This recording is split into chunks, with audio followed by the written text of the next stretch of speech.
नमस्कार शेतकरी मित्रांनो, आज आपण आलेलो आहोत मिरचीच्या प्लॉटमध्ये आणि या ठिकाणी मिरची लागवड केल्याच्या नंतर एक छोटीशी चूक झालेली आहे शेतकऱ्याकडून.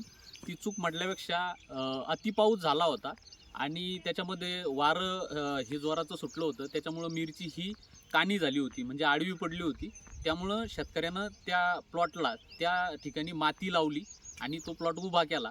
पण माती लावण्याची पद्धत असेल किंवा माती केव्हा लावावी आणि माती ही कशा पद्धतीने लावावी आणि कशा पद्धतीने लावली नाही पाहिजे, तर ही काळजी घेण्याची थोडंसं मी तुम्हाला सांगतोय.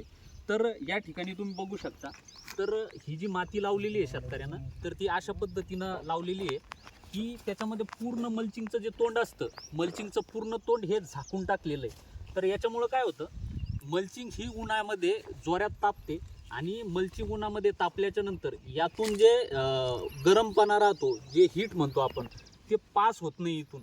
आणि ते पास जर झालं नाही तर त्याच्यामुळं काय होतं, आणि पास झालं नाही तर त्याच्यामुळं हीट बसतं आणि झाडाला स्ट्रेस येतो.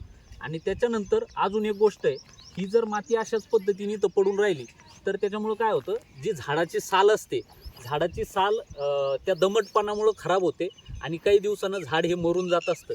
तर त्याच्यामुळे शक्यतोवर ज्या वेळेस तुम्ही भर टाकणार आहे, तर भर टाकल्याच्या नंतर तुम्हाला हे जे तोंड आहे हे तुम्हाला अशा पद्धतीनं मोकळं करून घ्यायचं आहे आणि या पद्धतीनं तुम्हाला भर टाकायची. म्हणजे हे तोंड एकदम मोकळं राहिलं पाहिजे, म्हणजे जेणेकरून यातून जे हीट आहे हे हीट पास होऊन जाईल. तर अशा पद्धतीनं शेतकऱ्यांनी प्रत्येक वेळेस काळजी घेऊन थोडंसं पांगवायचं आहे. आणि ही जी ट्रिक आहे तर ही तुम्ही फॉलो करायची, जेणेकरून तुमच्या मिरचीला कुठल्याही पद्धतीची अडचण येणार नाही आणि तुमची मिरची लवकर खराब होणार नाही. तर हेच या व्हिडिओच्या माध्यमातून मला सांगायचं होतं. धन्यवाद.